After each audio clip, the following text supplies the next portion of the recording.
write the Python code to create scatter that contains x axis, जिसमें x axis होंगे as 10 20 30 and y axis as 4 1 3। अब हमें क्या करना है, स्कैटर ग्राफ बनाना है जिसके अंदर ये चीजें होंगी। क्या होगा, x एक्सिस पे 10 20 30, y एक्सिस पे 4 1 3। तो सबसे पहले हम क्या करेंगे, import matplotlib dot pyplot S plt। उसके बाद क्या करेंगे, हम दो वो बना लेंगे, लिस्ट बना लेंगे, कोई भी नाम दे सकते हो। यहाँ पे मैंने a दे दिया और b ले लिया 4 1 3।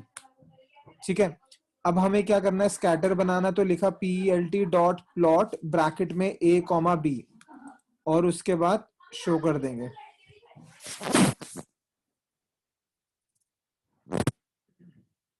इससे क्या हो गया, इससे हमारी लाइन बन गई। हमें लाइन तो नहीं बनाना था, प्लॉट किस लिए होता है, लाइन ग्राफ के लिए। आपके पेपर में क्वेश्चन आ सकता है कि कौन से ग्राफ के लिए कौन सा फंक्शन यूज होता है।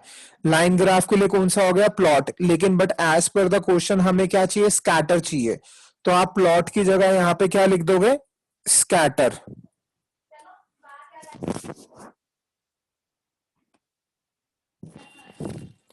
ठीक है, ये पॉइंट्स ड्रॉ हो गए, राइट। अब यहां पर जो बाय डिफॉल्ट जो पॉइंट्स आ रहे हैं वो क्या आ रहे हैं, हमारे ब्लू कलर के आ रहे हैं। अगर हम चेंज करना चाहें तो कैसे चेंज करेंगे, नेक्स्ट क्वेश्चन वही है हमारा, सेम क्वेश्चन लिख रहा हूं, बस एक चीज और ऐड कर देते हैं, colour of the points should be red. कहता है रेड होना चाहिए। तो जैसे हमने लाइन में करा था वैसे स्कैटर में करेंगे, कॉमा लिखा, colour is equal to red. अब ये हमारा रेड आ गया।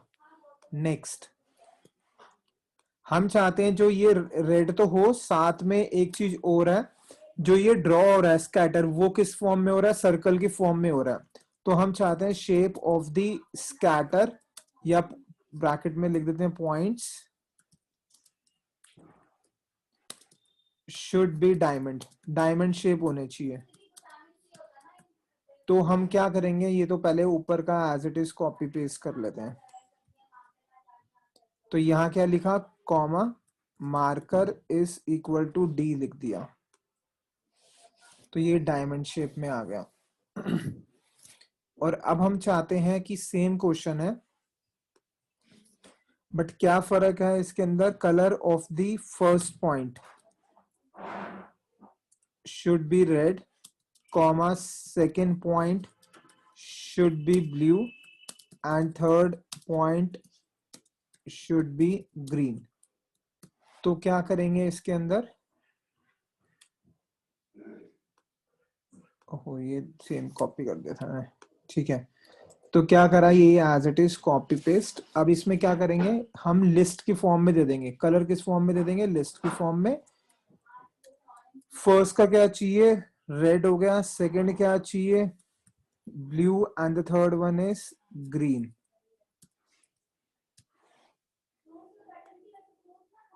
ठीक है, फर्स्ट आ गया red, second is blue and the third one is green. अब एक चीज और ऐड कर लेते हैं इसके साथ, shape of the first scatter should be diamond, comma second scatter should be circle and third scatter should be diamond। हो गया, सर्कल हो गया, स्क्वायर ले लेते हैं।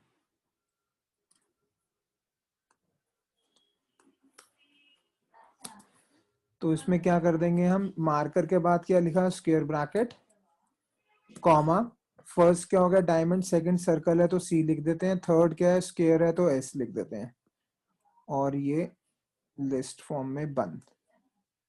बट ये यहाँ पर एरर आ रहा है, क्यों एरर आ रहा है, कहता है जो मार्कर है ना, मार्कर में आप एक से ज्यादा मेंशन नहीं कर सकते। एक मिनट, एक बार चेक करते हैं कि क्या हम एक से ज्यादा मेंशन कर सकते हैं या नहीं कर सकते।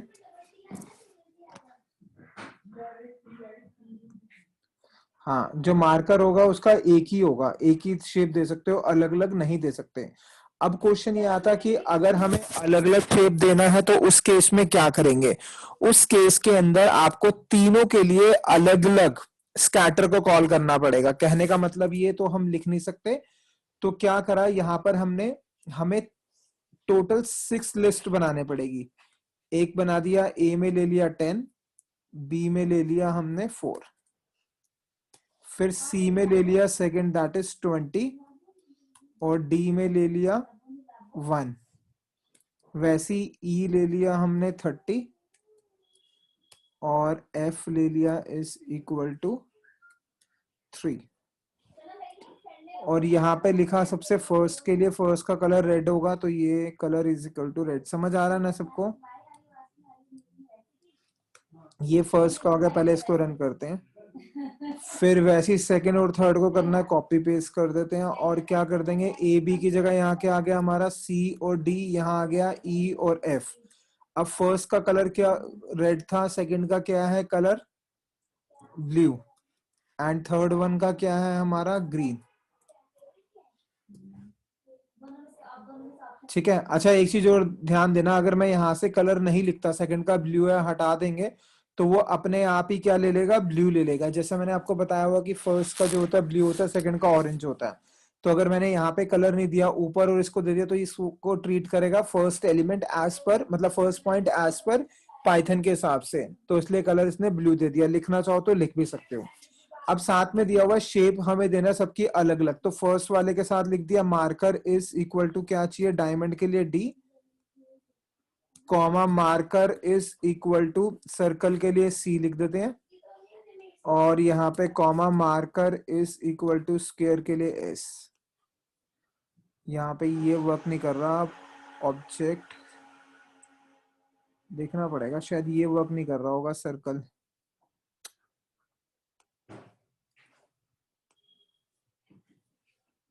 अच्छा, सॉरी, यहाँ पे मैंने स्पेलिंग गलत लिख दी थी।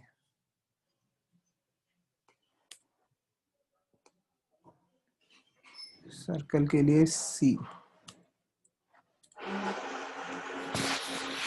सर्कल के लिए सी मेंशन नहीं हो रहा है, तो इसका मार्कर जो सी है वो शायद गलत है हमारा, तो उसके लिए देखना पड़ेगा। सर्कल के लिए मैं एक बार देख के बता देता हूँ आप लोगों को। सर्कल के लिए ओ है हमारा, ठीक है। सर्कल के लिए क्या आ गया हमारा, ओ आ गया। कोई डाउट है यहाँ तक किसी को? एक बार यहाँ पे भी करके देख लेते हैं, शायद चेंज हो सकता होगा। सी डी हो गया, ओ हो गया, और यहाँ पे ले लेते हैं स्क्वायर के लिए एस। नहीं हो नहीं सकता, वो अलग अलग ही देना पड़ेगा।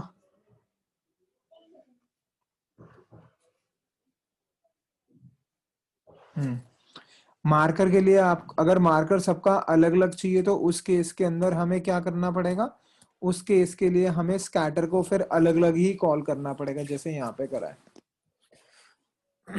किसी को डाउट है तो पूछ लो। बस यही पार्ट आप लोगों का रहता था इसके अंदर। स्कैटर जो है मोक्ष बता रहा है, मेरे को आइडिया नहीं है कि ये कटा है या नहीं कटा, बट फिर भी कुछ फर्क है ही नहीं लाइन वाले में और स्कैटर में। क्या फर्क है, बस आपने प्लॉट की जगह स्कैटर यूज कर दिया, सिंपल। अगर हम इसको प्लॉट कर देंगे तो लाइन ड्रॉ हो जाएगी।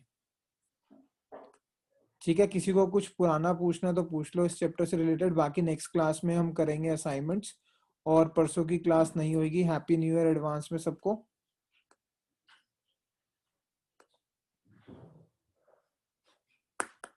सर सर एक बार थोड़ा हिस्टोग्राम समझा दोगे क्या? हिस्टोग्राम के अंदर कुछ, मोक्ष मैंने आपको बताया था, हिस्टोग्राम के अंदर कुछ नहीं करना, बस हिस्ट कैसे लिखते हैं ये आना चाहिए कि हिस्टोग्राम बनाने के लिए कौन सा फंक्शन यूज होता है, दैट इज हिस्ट फंक्शन। क्योंकि उसके अंदर बेसिकली जो कंसेप्ट होता है ना समझाने के लिए, वो होता है उसका बिन का। बिन्स का। हाँ, बिन का कंसेप्ट होता है, लेकिन बिन का कंसेप्ट आपको तब तक समझ नहीं आएगा जब जब तक आपका हायर लेवल का स्टैटिस्टिक्स नहीं है। तो अच्छा सर ठीक है। इसलिए उसका करने का सिर्फ यही याद रखो कि हिस्टोग्राम बनाने के लिए हिस्ट यूज करते हैं, बस इतना पार्ट याद रख लो, बहुत है। सर अगर पेपर में कोड आया हुआ है तो उसके लिए डायग्राम कैसे बनाने हैं, एक बार बस वो बता दो। पेपर में कोड आएगा, जैसे मान लो ये कोड गिवन है, सपोज ये कोड गिवन है, यस सर। ठीक है। तो इसमें क्या करोगे, डायग्राम ऐप ऐसे ही बनाओगे, चार्ट बनाओगे। अच्छा यहाँ पर ये जो फर्स्ट पॉइंट है जो भी आपने करा, जैसे ए है, सी है और ई है, सबसे असेंडिंग ऑर्डर के हिसाब से आप सबसे पहला पॉइंट डिनोट करोगे, फर्स्ट पॉइंट। फर्स्ट पॉइंट कौन सा आ गया, जैसे इसमें ए 10 है, सेकंड में 20 है, थर्ड में 30 है, तो इसका मतलब 10 से स्टार्ट होगा।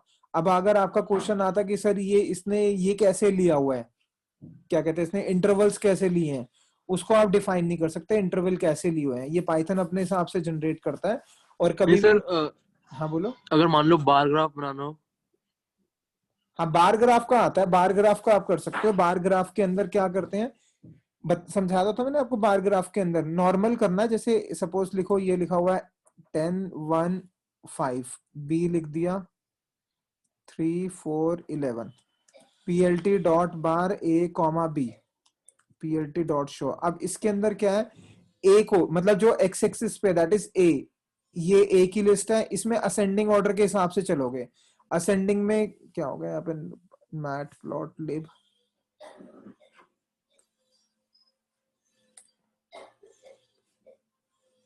असेंडिंग ऑर्डर के हिसाब से चलोगे। पहला कौन सा है हमारा 10, फिर कौन सा 1, फिर कौन सा 5, क्या आ गया इसका, हाँ पहला क्या है 10 1 5 है ना, इसको असेंडिंग ऑर्डर में सेट कर दो। असेंडिंग ऑर्डर के हिसाब से करोगे तो क्या आएगा हमारा 1 5 और 10। तो आप जैसे नॉर्मल, इसने तो बीच में छोड़ दिया ना, लिखा नहीं है, आप यहाँ पे 1 लिखना, यहाँ पे 2 हो गया, बीच में 3 लिखना, 4 5 6 7 8 9 10। लेकिन जो ये बार होगा आपका, जैसे ये 1 है, तो 1 जो होगा ना वो बीच में आएगा। कहने का मतलब ये, जैसे ये 10 है, 10 जो है इसके सेंटर में लगा हुआ है, जो पॉइंट है इसके 10 के सेंटर में है, इसका ध्यान रखना, इसमें दिया नहीं हुआ। और कभी भी ना आपका जो क्वेश्चन आएगा ना, आप जैसे इसने तो ये दे दिया, बट पेपर के अंदर आप सारे नंबर्स लिख कर आना, 0 1 2 3 4 5 6 7 8 9 10 सारे मेंशन करके आना, टीचर गलत नहीं करेगा उस पार्ट को। इसके पीछे कोई लॉजिक नहीं है। अगर अभी थोड़ी कुछ दूसरे सॉफ्टवेयर पे करोगे ना, जरूरी नहीं है कि ये यहाँ पे नंबरिंग शो नहीं करे, हो सकता है ये यहाँ पे नंबर शो करना शुरू कर दे। बस इस चीज का ध्यान रखना, जिस पॉइंट को आप ड्रॉ कर रहे हो, जैसे यहाँ पर ये है, इसने मेंशन नहीं करा हुआ, यहाँ पे इसने 10 लिख दिया, तो सर जब असेंडिंग ऑर्डर में करना है ना, मतलब हाँ एक्स एक्सिस असेंडिंग ऑर्डर में आएगा, एक्स एक्सिस। सर मतलब जैसे कि इसमें एक्स एक्सिस में जो 1 है वो मिडल में है, हाँ फर्स्ट में है ना, ये फर्स्ट एक्स तो एक्सिस। 1 और 4 ऐसे होगा ना, 1 और 4 और फिर 5 और 11 ऐसे होगा ना। हाँ हाँ समझ गया समझ गया। नहीं सर मैं समझ गया। मेरे को बता दो क्या कह रहे थे आप। नहीं सर कोई नहीं, कोई सर बेकार डाउट था। ये होगा, हाँ अच्छा समझ गया मैं जो कह रहा हूँ। ये जो यहाँ पर 1 है ना, तो यहाँ पर ये 1 कौन से नंबर पे है, सेकंड नंबर पे है, तो यहाँ पे सेकंड नंबर पे कौन सा है, 4 है, तो ये 1 और 4 आ गया, ये कह रहे थे आप। देखो इसके अंदर यस क्या सर। करना है, सिंपल सी चीज है, जो ये एलिमेंट गिवन है ना, इसको आप पहले असेंडिंग ऑर्डर में लिख लेना, 1 5 और 10, ठीक है। और अब जो ये नंबर्स गिवन है, ये इनके कॉरस्पॉन्डिंग लिखना, 10 के नीचे 3, तो ये 10 है, 10 के नीचे 3।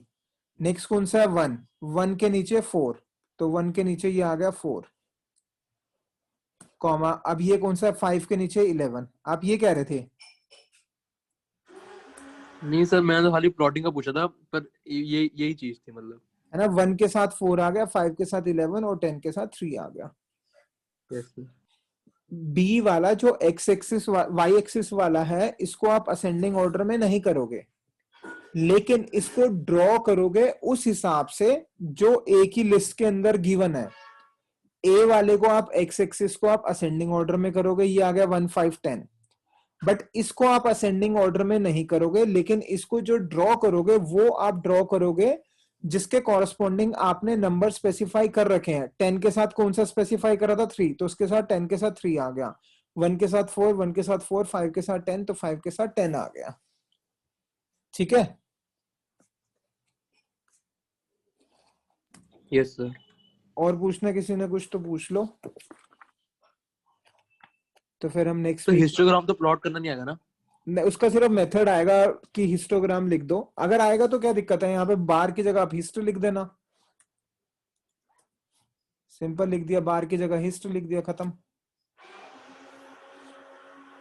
पेपर मैंने में प्लॉटिंग का पूछा था, नहीं प्लॉटिंग का पूछा प्लॉटिंग था। नहीं आएगा, प्लॉटिंग नहीं आएगा, हिस्टोग्राम का नहीं आएगा, बिल्कुल भी नहीं आएगा। वैसे तो बार के भी चांसेस कम ही है, सिर्फ आपको ये ग्राफ दिया होगा, कहेगा इसका कोड लिख के दिखाओ, या फिर फिल इन द ब्लैंक्स दे देगा, ये दे देगा, कहेगा यहाँ पर लाइन लिखो जिससे कि बार ग्राफ ड्रॉ करना, तो ये लाइन लिख कर आओगे आप।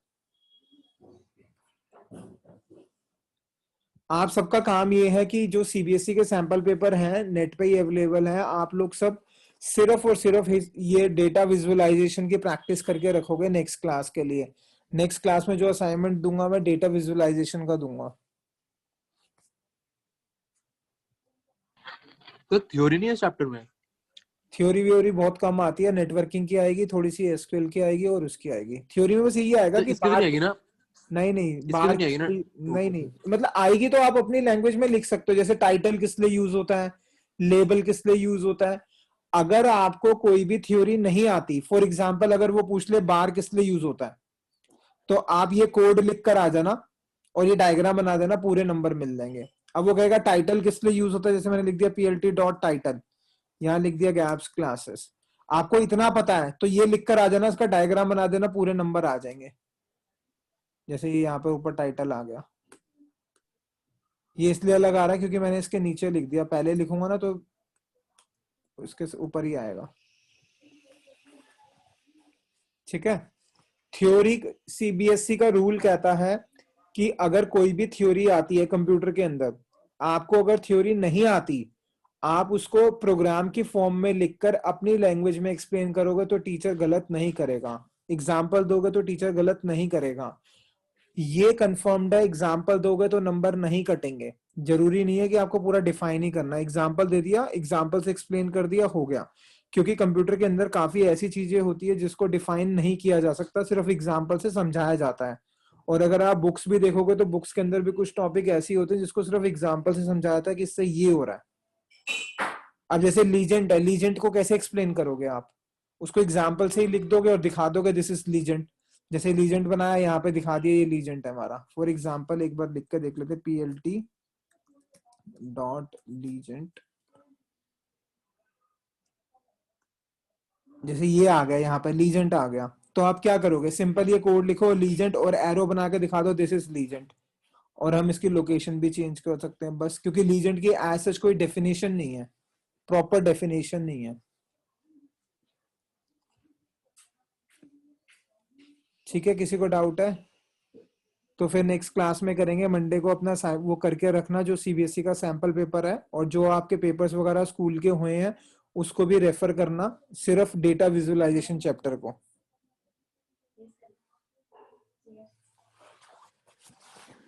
ठीक है, फिर नेक्स्ट क्लास में करेंगे। तो